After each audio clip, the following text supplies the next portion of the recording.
Buenas tardes a todas, a todos, a todes. Un gusto volver con Criptograma Cultural. Hoy un programa especial por estar transitando la semana del Día del Personal No Docente Universitario y Universitaria, por supuesto. Y saludamos a Celina Harris, que no pudo estar presente en el día de hoy por ser este programa especial. No salimos claramente desde el estudio de la Universidad Nacional de La Plata, pero sí salimos, por supuesto, desde la señal de la universidad. Transmitido en colaboración por todos los canales que habitualmente salimos, provinciales y universitarios, y esperamos que también nos sigan en nuestras redes sociales. Hacemos este programa con la idea de aportar a descifrar las claves para la cultura y la comunicación en la Argentina, pensando siempre en clave federal. Por eso, en el día de hoy, en este programa especial, no queríamos dejar de lado lo que ha ido pasando en esta semana, sobre todo algunos temas que afectarán seguramente a muchos y muchas de toda la región argentina con respecto a la medida que ha tomado el presidente Milei, modificando el decreto ley de 1958 del Fondo Nacional de las Artes. Ese es un tema importantísimo, lo hablaremos en la editorial. Por otro lado, conmemorar, despedir, dejar que siga la gira nada menos que de Willy Quiroga, un compositor, autor que formó parte de Vox Day, ese grupo tan importante del rock nacional. Vamos a presentar algunas imágenes casi inéditas. Un programa donde también tuve la oportunidad de producir, un programa que hasta se ha visto poco, así que lo van a ver a Willy contando alguna anécdota, cantando una canción que pocos lo tienen tan presente. Por otro lado, celebramos la elección democrática de la Asociación Argentina de Actores y Actrices, que triunfó la lista celeste que preside o que lleva adelante Alejandra Darín y Luis Rivera López. Los saludamos desde Criptograma Cultural y en este programa recuperaremos algún bloque del especial que hicimos con motivo de los 105 años de la Asociación Argentina de Actores y Actrices. Algo más del Congreso Federal de Cultura y Comunicación, porque saben que es muy importante para todos y todas que podamos revisar de a poquito lo que ha ido pasando en aquella jornada para muchos de nosotros y nosotras memorable en el Teatro Argentino de La Plata. No les entretengo más y vayamos al criptograma cultural de esta semana. Seguimos en Criptograma Cultural. Como les contaba al principio, recuperaremos un poquito de aquel programa especial de 105 años, de la celebración de los 105 años de la Asociación Argentina de Actores y Actrices. Además de recuperarlo, queremos desde aquí, desde Criptograma Cultural, mandarle nuestras felicitaciones y saludar a la presidenta Alejandra Darín y al secretario general Luis Rivera López por el triunfo obtenido en la votación, hace muy poquito nomás, de la lista celeste, dando un ejemplo de ejercicio democrático de un sindicato tan fuerte, porque a pesar de la crisis que viven los actores y las actrices, a pesar de no tener ni una ficción al aire, a pesar de tener una dificultad enorme por la baja de producción impulsada por el INCA, a la cual ya venimos contando en cada uno de los programas, a pesar de eso fue una gran cantidad de socios agremiados que fueron a votar durante todo el día para ratificar de alguna forma la continuidad de la lista celeste, logrando casi un 68% en la elección nacional y una gran cantidad de ratificación también en la mayoría de las sedes. Por eso se nos ocurrió recuperar un poquito de las entrevistas y de lo que fuimos haciendo en momentos en que celebramos los 105 años de la Asociación Argentina de Actores. Vivámoslos nuevamente en este programa. El actor es un trabajo como cualquier otro trabajo. A mí a veces, siendo docente de actuación, me gusta, machacar en eso. Una persona hace zapatos, un zapatero hace zapatos y el actor hace actuación. Sí, está bien, no te baja ninguna inspiración de ningún lado, hay una técnica que se aprende y que te lleva a poder hacer el trabajo de determinada manera. Y eso le quita magia, si querés, porque todos sabemos que la magia tiene un truco detrás, que es la razón por la cual aparece esa magia. Entonces, ese truco es un trabajo manual, es un trabajo como cualquier otro trabajo. Y el sindicato, si bien es verdad lo que vos decís, hay una cosa, pero la tiene la cultura en general, no solo el trabajo actoral, ¿no? La cosa de ser un poco mascarón de pro, un poco punta de lanza de la identidad de un pueblo, ¿no? Bueno, los actores, los pintores, los músicos, los directores de televisión, bueno, son gente que trabaja con sus métodos, su arcilla es la forma de ser de un pueblo. Entonces, tiene esa característica este trabajo, pero no deja de ser un puro trabajo. Volver a la historia de tu padre, pero solo para tomarlo de referencia, cuando esa generación se dedicó al trabajo de la actuación, en la Argentina había muy pocos lugares para profesionalizarse. Sí. Hoy, de casi 65 universidades nacionales públicas, por lo menos actuación creo que hay cerca de 30 o 20 y pico más o menos. Estos nuevos profesionales que salen con carrera de grado, para decirlo de una manera, que están, de alguna forma están un poco más avalados por la sociedad, porque esto que vos decías, ¿no? Una cosa es trabajar al plato, como solían decirle en esa época, ¿no? A la gorra, para los que nos están viendo ahora, muchos actores salían por los pueblos y trabajaban solo por el plato, por la gorra, y otra cosa es ya salir formado de una universidad, teniendo claro que vos sos un profesional y vas a ser un profesional. ¿Impacta esto en la actividad cotidiana del gremio? ¿Lo ven ustedes? ¿Ven el crecimiento? ¿Qué es lo que ven con esta realidad? A ver, se mezcla con dos cosas, porque por un lado lo que decís es exacto, pero no solo pasa en la actuación. Hace poco me decían en una filmación, justamente, que los técnicos de la filmación, antes, atrás de escena se hablaba de fútbol, ahora se habla de fotografía, ¿se entiende? Porque el técnico antes era el que venía de tirar cables, aprendía más o menos, que yo llegaba, obviamente, a saber muchísimo, ¿no? Y ahora salió de la universidad. Esa diferencia es lo misma que sucede en teatro. Quizá, bueno, el conservatorio tiene muchos años, sucede con un poco más de tiempo. Stanislavski, que es quien arma la idea de cómo actúa el actor y que arma una forma de enseñarlo, es del siglo pasado. O sea que estamos hablando de que este siglo tiene formación de actores. Pero, de todos modos, digamos, la noción de que esto es un trabajo y de que requiere defensa, de que es una noción que empieza a aparecer en la práctica.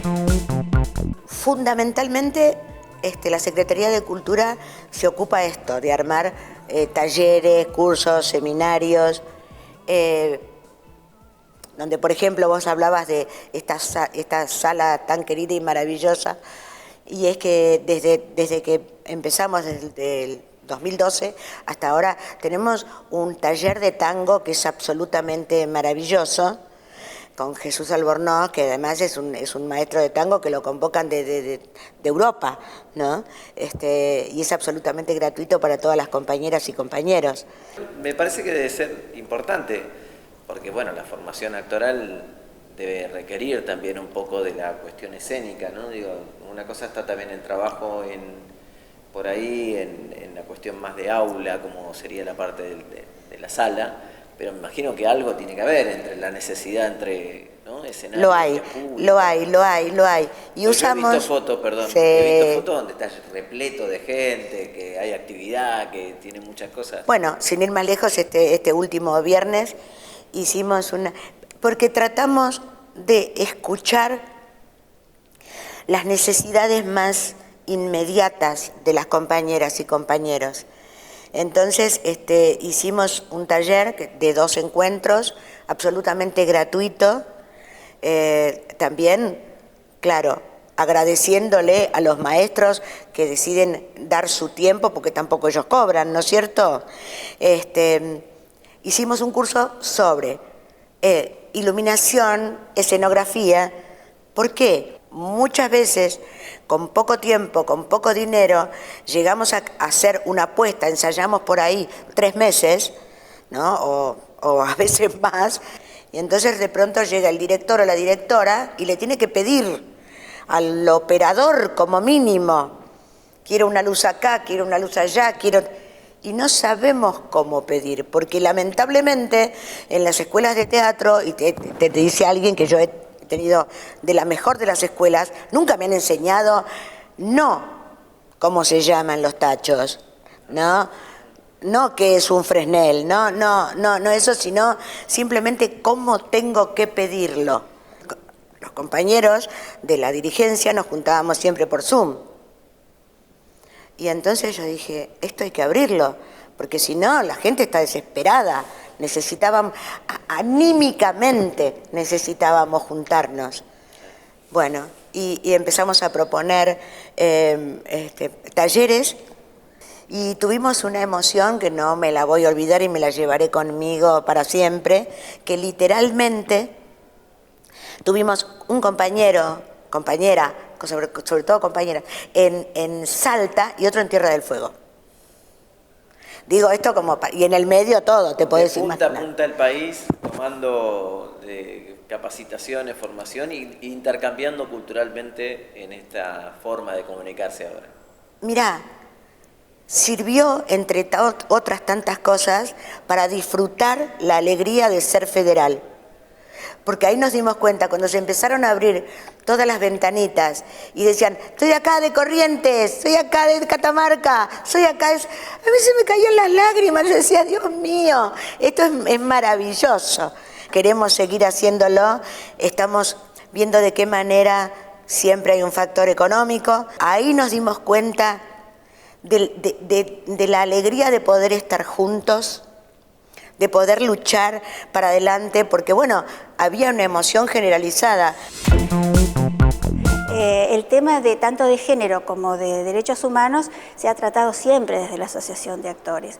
Lo que pasa es que al tener una secretaría tenés más peso institucional, lo cual te habilita a participar en paritarias y en todo lo que es institucional.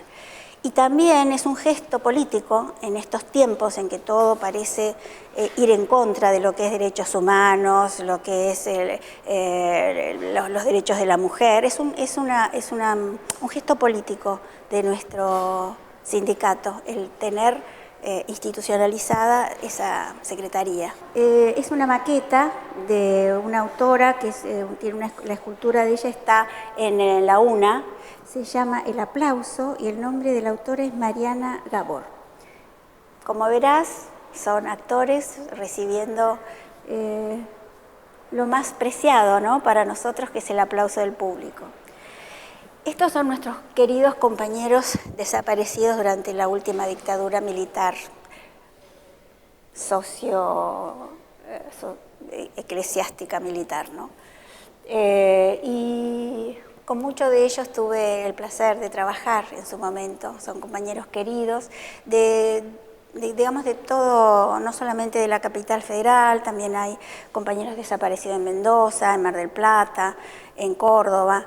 Y todos los 24 de marzo salimos con nuestras pancartas, con los nombres de nuestros compañeros desaparecidos, por el tema de memoria, de verdad y justicia, reclamando lo que se viene reclamando permanentemente, ¿no? Y bueno, es una tarea que nos complace hacer y que hubiéramos preferido no tener que hacerlo, ¿no?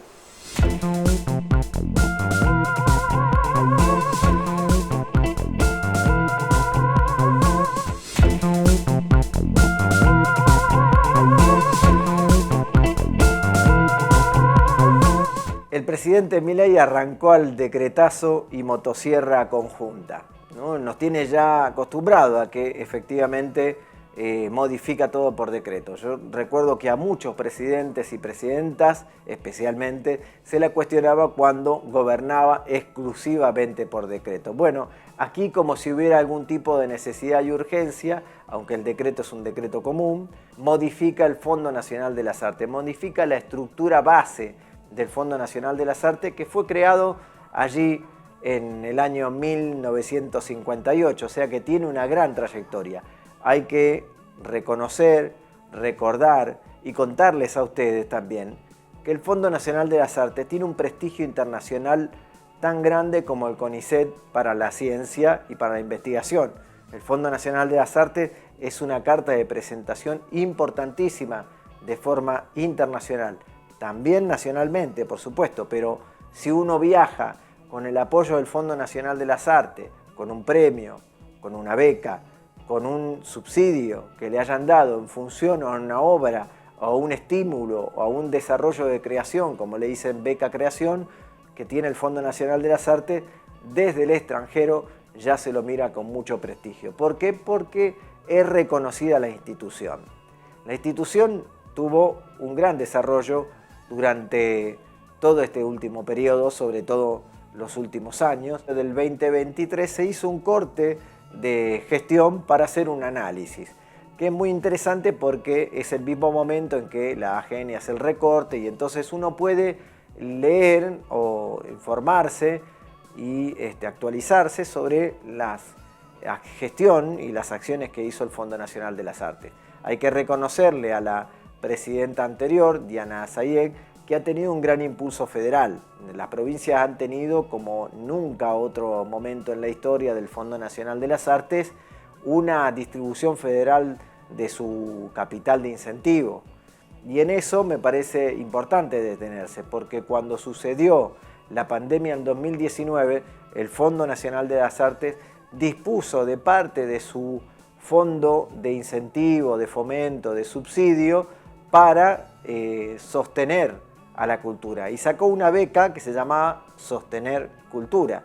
Sacó una versión 1, versión 2, que fueron muy importantes para contener a aquellos que se dedican a las artes, pero que no están en modo de trabajadores regulados, o tal vez trabajadores eventuales también, que son aquellos que trabajan en ciclos productivos que van de 1, 2, 3 meses, y cuando fue necesaria la incorporación de los programas de salud que nos dejaron en nuestras casas, es decir, que todos y todas nos tuvimos que quedar en nuestras casas, era muy importante tener cómo sustentarse. Bueno, aquellos trabajadores y trabajadoras que trabajaban en el cine, en las artes visuales, que eran artistas plásticos, que eran trabajadores del teatro, del espectáculo público, de la música en vivo, todos ellos no podían ejercer su profesión y se vieron contenidos por el Fondo Nacional de las Artes con estas becas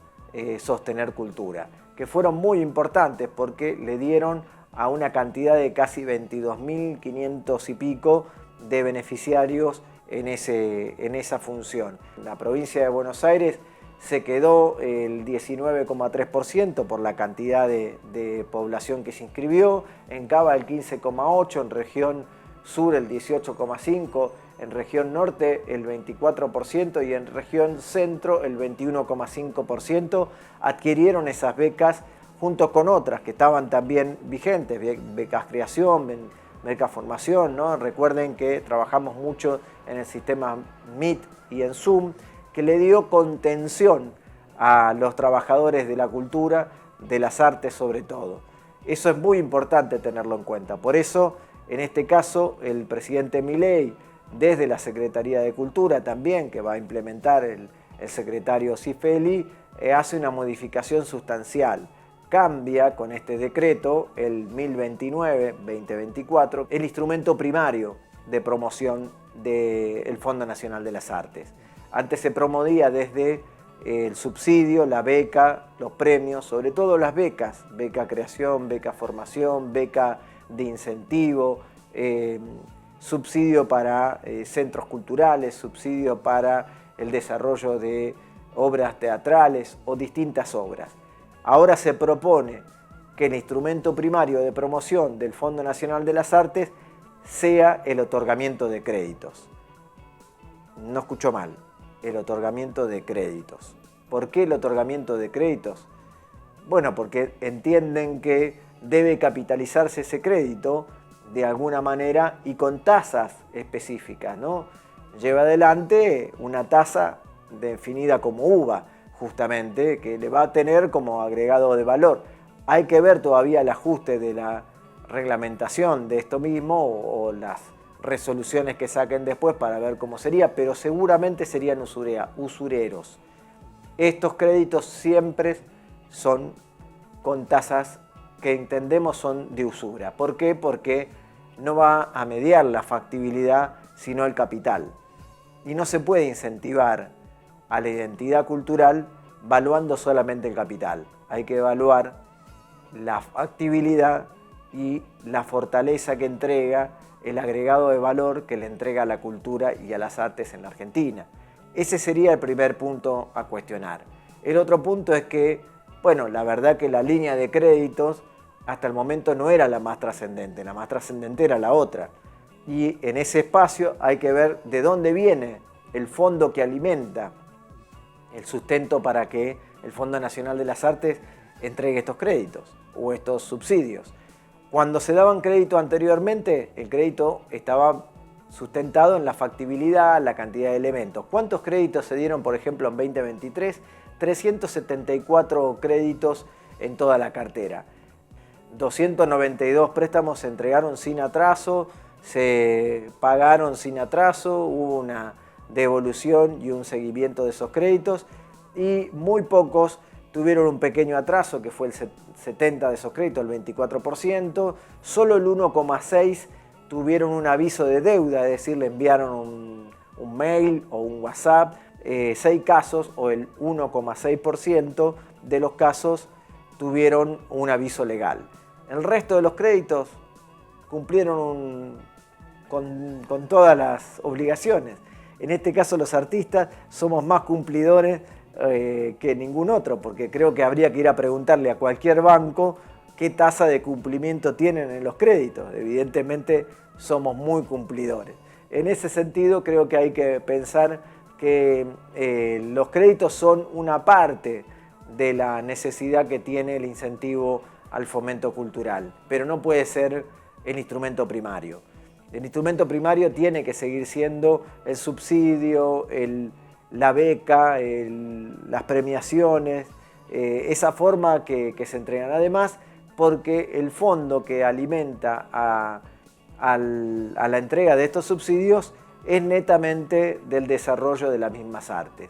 El derecho de autor, el dominio público pagante, que es aquello que ya no se cobra por el derecho de autor, o mejor dicho, que no se le paga a los herederos y a los propietarios por haber pasado 70 años desde su publicación, edición o desde que salió a la luz por primera vez, es lo que va a parar a ese capital que tiene el Fondo Nacional de las Artes. Eso es el 72,9% de todo el volumen económico que maneja el Fondo Nacional de las Artes.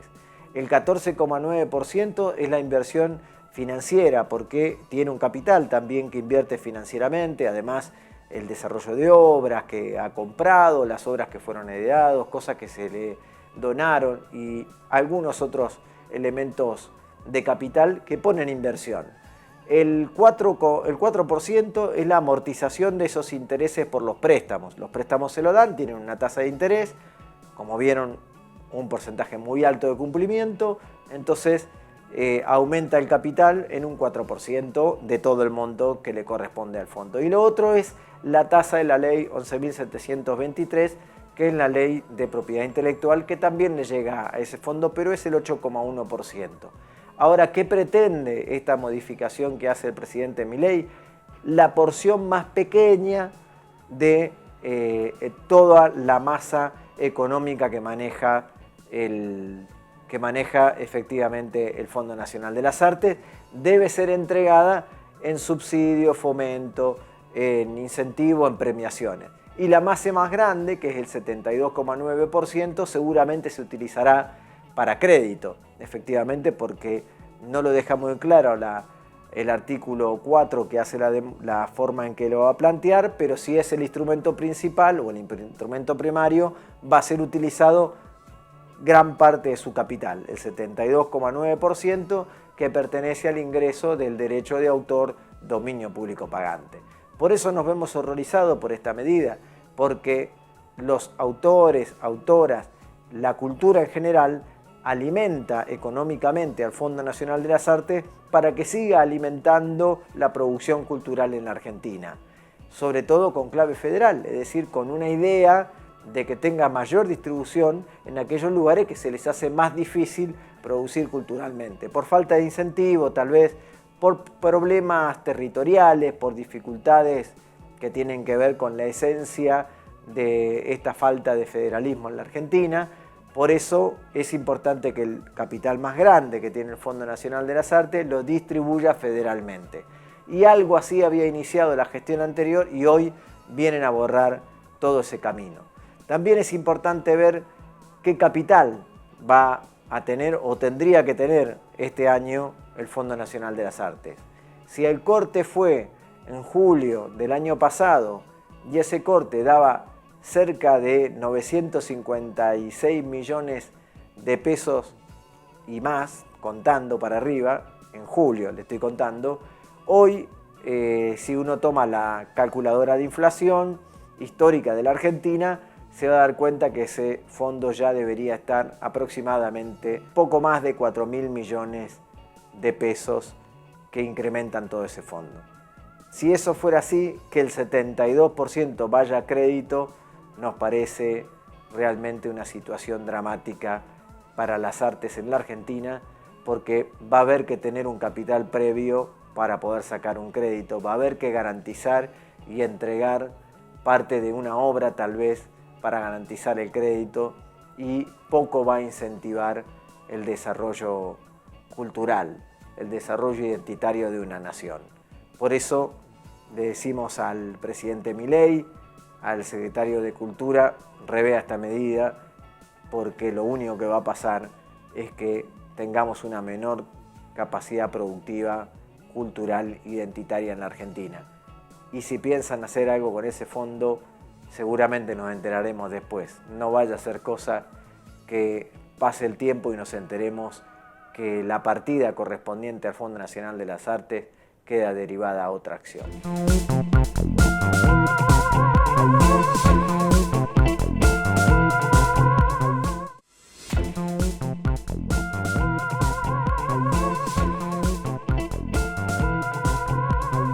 Seguimos en Criptograma Cultural y ahora les propongo recuperar un poquito lo que pasó en el Congreso Federal de Cultura y de Comunicación.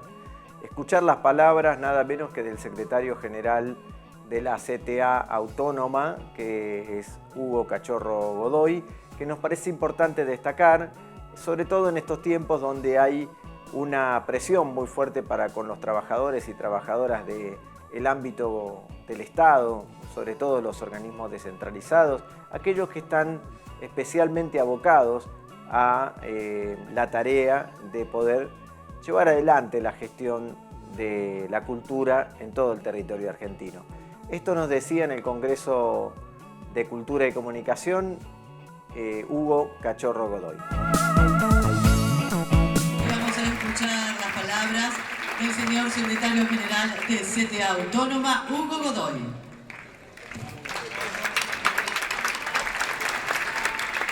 Gracias, Axel, gobernador de nuestra provincia. Gracias a la presidenta del Teatro Argentino. Es una enorme satisfacción compartir este encuentro con los secretarios generales de las 3 centrales de trabajadoras y de trabajadores de la Argentina y con innumerable cantidad de organizaciones de trabajadores formales e informales de la cultura, artistas, trabajadoras y trabajadores, trabajadoras y trabajadores de los medios de comunicación, trabajadoras y trabajadores del Estado en las distintas áreas de la comunicación, no solamente las constructoras de contenidos, sino también las constructoras de infraestructura y de instrumentos para canalizar esos contenidos. Felicito además a todos los que construyeron y seguirán construyendo este encuentro federal, porque este no es un evento aislado. Este es un evento que ha tenido un recorrido a lo largo del año por diversos municipios, por diversas provincias, aunando voluntades, debatiendo la capacidad de unidad y de organización para resistir la entrega de la patria y la destrucción de nuestra cultura, pero también construyendo unidad y propuestas para que la salida de este horrendo túnel en el que nos encontramos, producto de un gobierno neofascista, sea a partir del protagonismo popular y la democracia no se convierta en un fantoche, en un mascarón para justificar políticas de entrega y coloniaje, sino que la democracia sea la certeza de la soberanía popular. Y esto solamente se construye con protagonismo popular. Por eso yo quiero felicitar este proceso que nos trajo hasta aquí. Y también saludar y alentar la producción que se genere a lo largo de este día con compañeras y compañeros de las distintas artes que refieren a la cultura y a la comunicación, evaluando lo producido, pero además proyectando nuevas tareas, proyectándonos nuevos horizontes de trabajo, de resistencia y de construcción de alternativas, porque no hay resistencia que tenga posibilidad de vencer si no construye capacidad de esperanza en el pueblo, que será el protagonista real de las salidas que vamos a encontrar. Los trabajadores que en el Estado defienden para que no se arrase con la televisión y la radio pública, para que no puedan entregar ARSAT, para que no puedan entregar el ENACOM.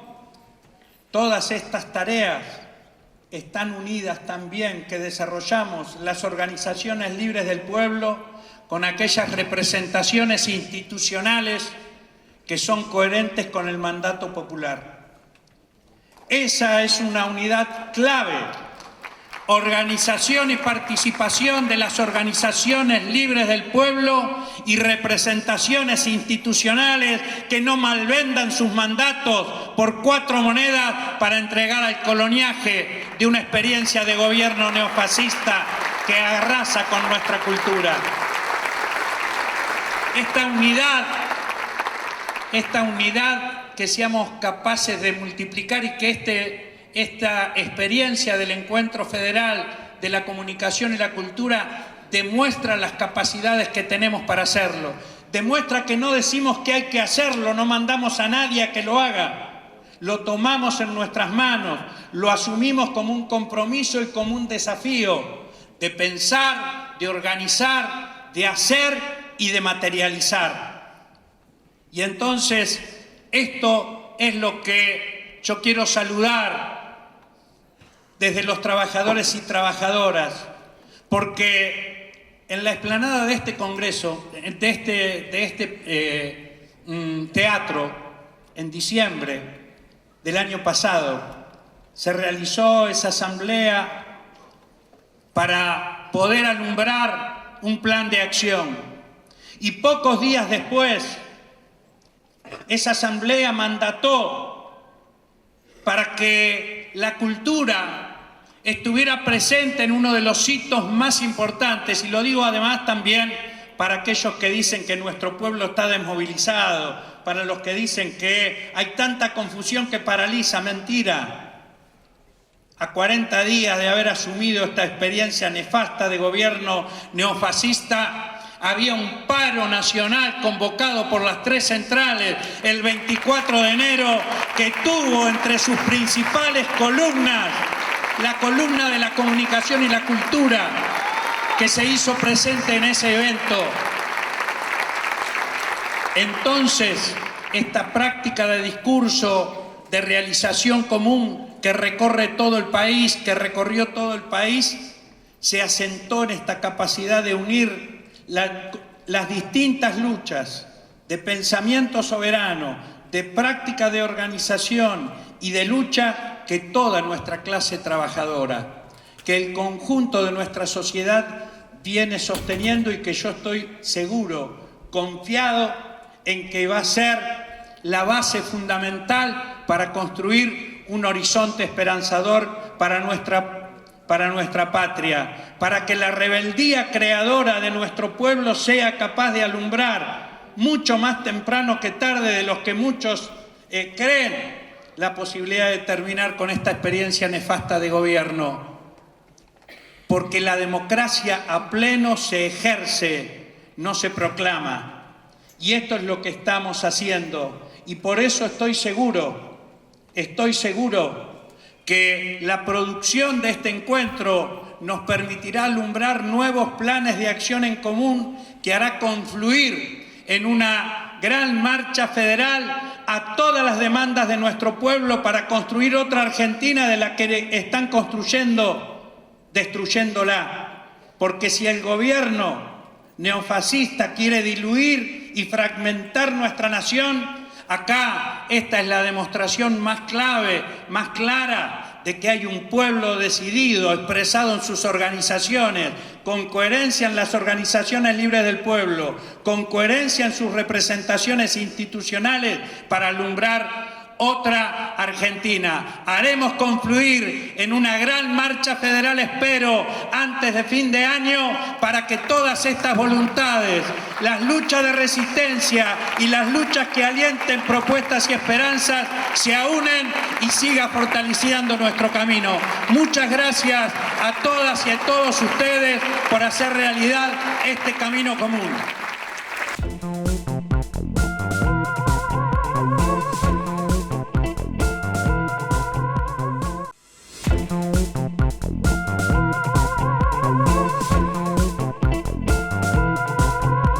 Continuamos en Criptograma Cultural y en este caso despidiendo, se nos fue de gira hace muy poquito nada más, Willy Quiroga, un compositor, autor, realmente un intérprete muy importante, creador, fundador, miembro integrante de la primera parte del rock nacional argentino hasta último momento, porque estaba hasta hace muy poco tocando en vivo todavía.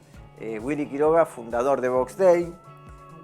Yo tuve la oportunidad de compartir con él este trabajo, Box Day en vivo, en un DVD, creo que fue su primer DVD, si no me equivoco, y allí lo conocí, realmente un músico muy generoso, participó activamente, apoyando, formando parte del grupo que llevó adelante la propuesta de Ley Nacional de la Música, que hoy se ve plasmada en la creación del INAMU, el Instituto Nacional de la Música. Muchos lo valoramos y lo valoran también por esa acción. Hoy trajimos para compartir con ustedes unas imágenes de archivo, algo que producía también la productora Paralelo 35, conjuntamente con otra universidad y con la Unión de Músicos Independientes, y le agradecemos parte del archivo a Mario Berardi, profesor y director del programa. El archivo que van a ver hoy tiene que ver con Willy Quiroga una faceta distinta, contando una anécdota por un lado y por otro lado cantando a guitarra criolla un tema de sus inicios que no es del rock nacional, pero que es muy interesante. Veámoslo. Viene a referencia de que hemos tenido que estudiar para poder hacerte este cuestionario, y en muchos blogs hacen referencia de que Roger Waters se inspiró en la Biblia para luego hacer una de sus obras más importantes, que fue The Wall para Pink Floyd. ¿Qué ¿Qué referencia tenés con respecto a este dicho? Sí, no, un día tuve la sorpresa de recibir un llamado telefónico. Me dice, hello, Willie. Sí, who are you? Dice, I'm Roger Waters. ¿No? Y bueno, me dijo, mira, escuché la Biblia, me parece una obra sensacional y me gustaría tomar una inspiración para hacer una obra que pienso que le voy a poner The Wall. Así que... y ahí nació la leyenda. No, bueno. No, a lo mejor seguramente nosotros habíamos escuchado a Pink Floyd, por supuesto, y uno toma, o sea, las influencias. O sea, todo lo que entra no pasa, no entra por un lado y sale por el otro, te queda adentro, ¿no? Y más que nada cuando uno es músico y escucha ese tipo de cosas maravillosas, ¿no? Como The Wall y, bueno, la obra de Pink Floyd. Yo soy re fana de Pink Floyd. Así que parece que se nota. Que no tiene nada que ver con el rock, sino que tiene que ver con mis comienzos, con la guitarra criolla y un grupo que teníamos que se llamaban los Chúcaros. Dale. Así que después de 50 y pico de años voy a cantar una chacarera que se llama Añorando.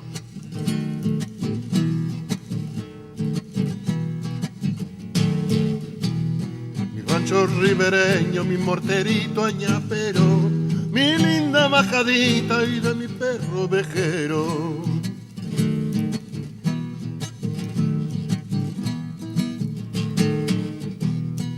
Guitarra compañera en su fundita de lienzo, colgadita de un clavo junto a mi catre de tiento.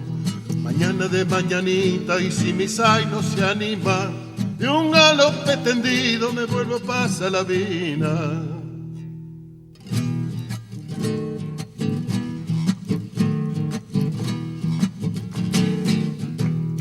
Frescor de algarrobales, sombrita de los saleros, yo habré escuchado de fiestas a los viejos vidaleros.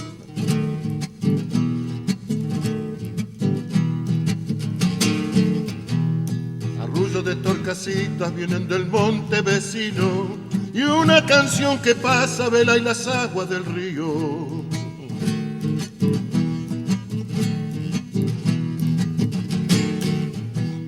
Parece un pata y la luna, tucu tucu las estrellas, plantitas de poleo van aromando la senda. Mañana de mañanita y si mi zaino se anima, de un galope tendido me vuelvo a pasar la vina.